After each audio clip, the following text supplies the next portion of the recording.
James had not been out to push coaches or freight cars in the yard for several days. He was feeling miserable. Oh, dear. I wonder how long I shall have to stay in the shed. Will anyone ever see my red coat again?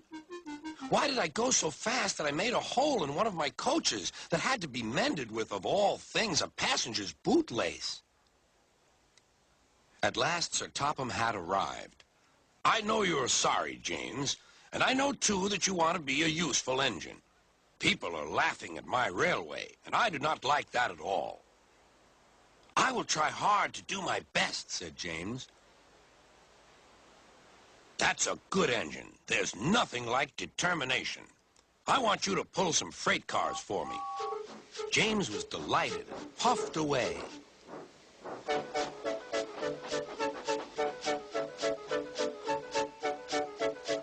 Here's your freight train, James, said Thomas. Have you got some bootlaces ready? And he ran off laughing. Oh, no, said the freight cars. We want a proper engine, not a red monster. James took no notice and started as soon as the conductor was ready. Come along, he puffed. We won't, screamed the freight cars. But James didn't care, and he pulled the screeching cars sternly out of the station.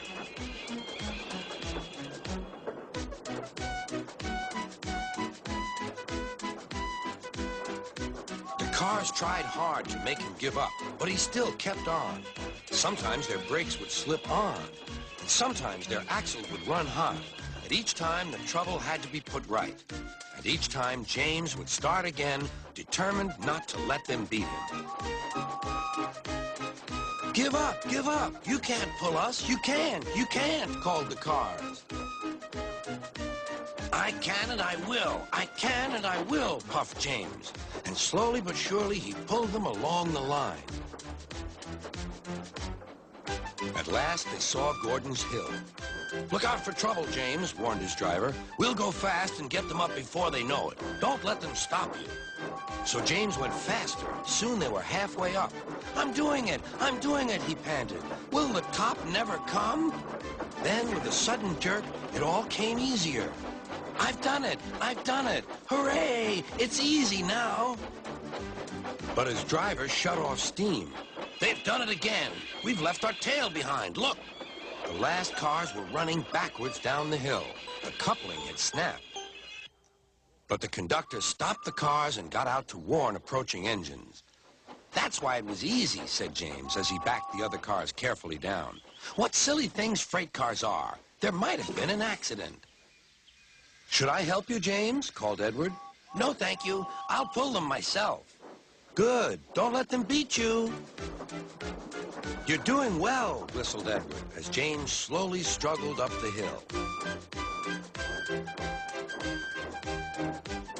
I can do it, he puffed. He pulled and puffed as hard as he could. I've done it, he panted.